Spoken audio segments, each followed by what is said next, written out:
wanted to finish up my conversation really quick, or my tips, I guess, and tricks that I have about dealing with lawyers.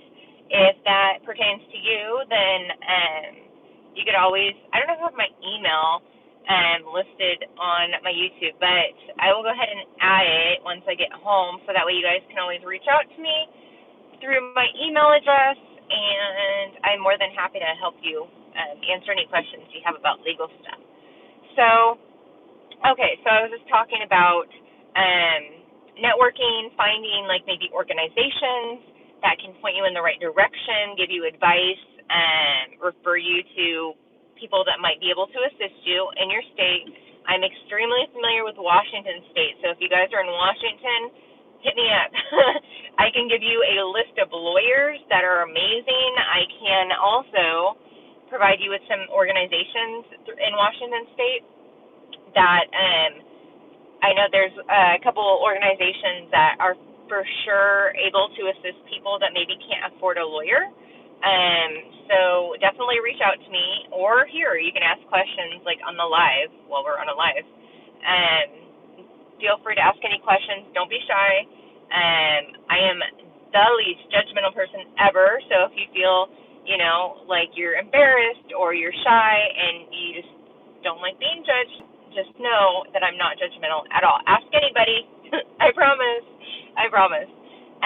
So I had a situation where, and I'm sure you guys can relate to this in many aspects, I am playing the middleman, right? Like my husband is in the hole. He's only out an hour a day, 5 days a week, so he can only call at certain times. So when these lawyers want you to call at a certain time, like he can't do that. So I have now become the middleman. I'm not now, but like forever ago, I've been the middleman. So, when they want us to like relay messages to family members or friends or lawyers or doctors or whoever, like anybody, you are the middleman, right? We're like their secretary in a way, like taking messages and, helping them, with whatever they need help with. And I'm okay with that. I've been doing it for so long. I'm totally fine with it. So we had a situation where he wanted me to check in with the lawyer to make sure everything, was going fine, and they were, really like working what we need them to work. So I emailed the lawyer. It had been 2 weeks. I emailed him last night, I think it was, yesterday afternoon, and he responded to me pretty quickly, and he, like, I wasn't really sure about. I didn't know if he was doing the right thing or if he should be working on something else, and like didn't really give me a specific answer, which is frustrating. But I emailed him back, and then he responded, which is amazing that he responds as quick as he does. Most lawyers, you guys will find out, it is impossible to get a hold of them. It's impossible to get a response from them. It might take months to get a response from some lawyers. Another, what is the word that they use? Pro tip. Pro tip. Don't care how much you call the lawyer, because they have a ton of other cases going on. Bug the crap out of them. I mean, not the crap out of them to where it annoys them, but don't be scared to like call them at least once a week. That's okay. It's okay to check up on your case, especially if you've hired the lawyer. You retain them, like you're their client now. They're being paid to help you. I know I've talked to quite a few people that are kind of scared, kind of shy as far as like, not to, but that it's okay, you guys. Email them, call them, leave messages with their paralegals. Like it's totally fine. I promise you that. I like to give the lawyers, like once we talk to them, about 2 weeks to work on something, unless there's like a time constraint and like we're really like stressing about, making that time constraint. But other than that, like if there is no like specific time we have to get something done by, then I'll give them about 2 weeks before I check in on them, and then, I'll usually respond and be like, hey, I was just checking in. I just wanted to, see where everything was at with you. Were you able to do this, this, and this, like whatever they said they might have been doing? Is there any new information that I can provide to my those sort of was kind of like a miscommunication, or I kind of felt out of the loop. I didn't argue with him and say, no, that's not what we want, because I wanted to make sure with my husband that was the case, right? I wanted to make sure we were on the same page. So, yeah, instead of like arguing at the lawyer today, I was just like, okay, well, let me go ahead and pass this message along to Kevin. Be talking to him tomorrow morning. And and the lawyer's like, yeah, that'd be great. He's like, if you can actually have him call me on Friday morning, that would be even better. So I didn't have to ask him for a phone call. He was like offering, which was awesome. So I talked to Kevin today, gave him the message, and he's like, no, everything's fine. Like, it sounds like he's doing what he's supposed to be doing. And he's like, does he still want me to call? And I said, yeah, still call him on Friday. Like, because we need to, he needs to be able to talk through the details with you. And that way they're on the same page, like lawyer and the person who retained the lawyer, your husband, your boyfriend, your girlfriend, your wife, whoever, brother, sister, mother, father, aunt, uncle, whoever, that person is going to be the primary person that needs to speak with the lawyer, because there might be stuff that you can't tell the lawyer that they can, and they need to be like completely transparent with your legal representation, like 1,000% transparent. Do not leave anything out. Tell them everything, because the thing that you don't want to go into a clemency hearing, any sort of a court hearing, and not have the truth. Like, what if, for instance, they had all these infractions, right? Or they had gotten in a lot of trouble, or something, they were keeping something about their case, like, kind of private or secret. And then they go into this hearing, and then it all comes out in the hearing. The lawyer doesn't know how to properly represent you without that information ahead of time. So if there is anything I can recommend, is just like always be 100% honest with the lawyers. Because if you don't, you guys are doing yourself a disservice. Not you guys, but your loved ones are doing themselves a disservice. And that could totally just blow the whole hearing, altogether. So be honest, reach out to the lawyers to keep checking in on the case, reach out to network with other organizations and lawyers in your area. If you're looking for a lawyer and you can't afford one, I would just suggest calling around to attorneys, letting them know your situation. Maybe tell them if you can afford to make payments. That's something that could be an option. And a lot of lawyers will take payments. A lot of lawyers will take payments.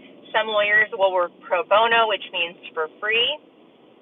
But it's just a matter of like you calling around or emailing around and finding out which ones might be able to assist you in that sort of situation.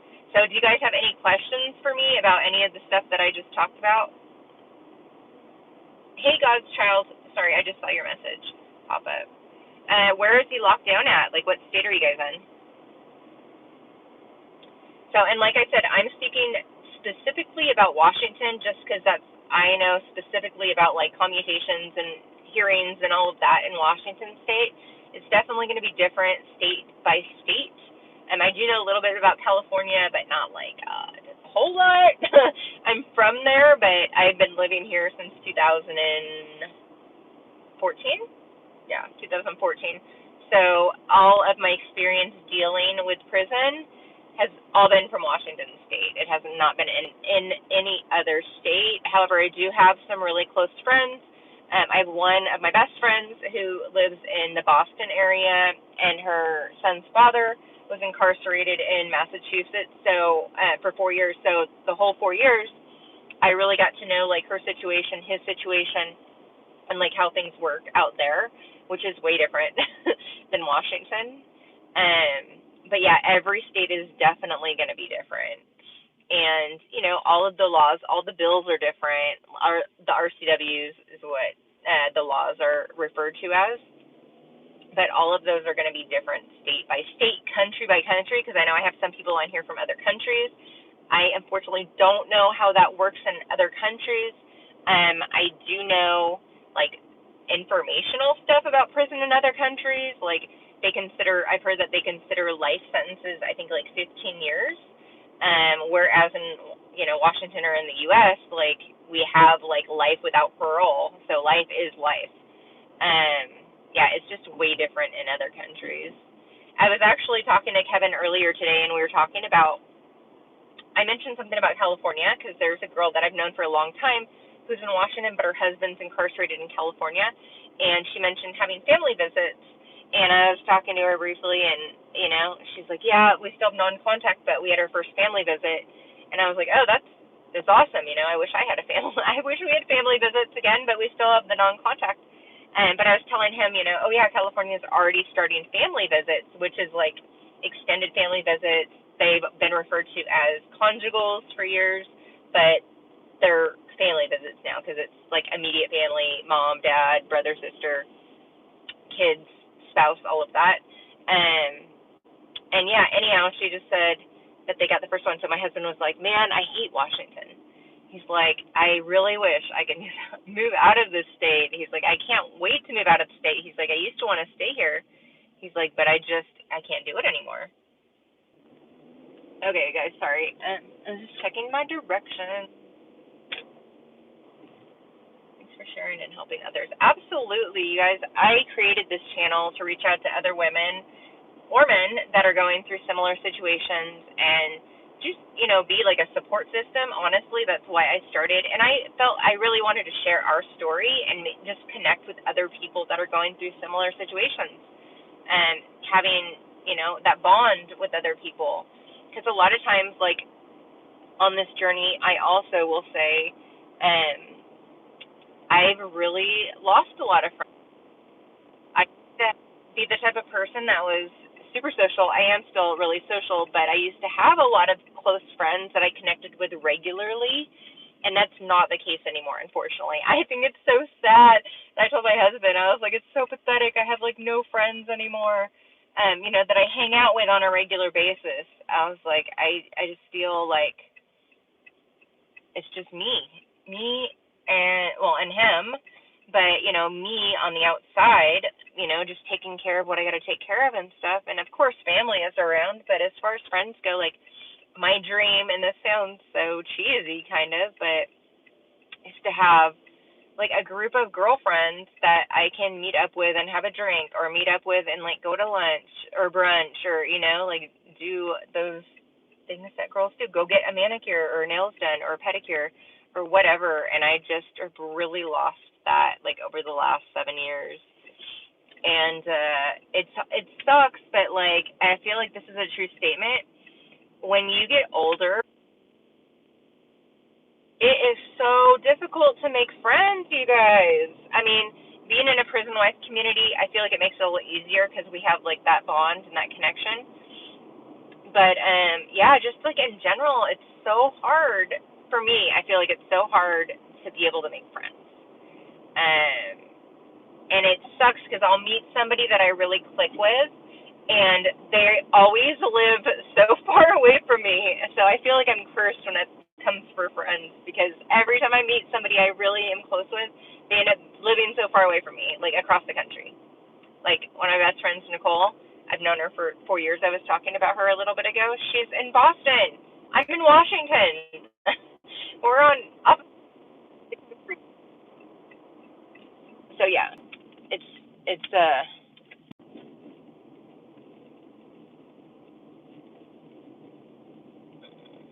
I haven't been doing any recorded videos, but I might do maybe a vlog tomorrow because it is kind of slow at work.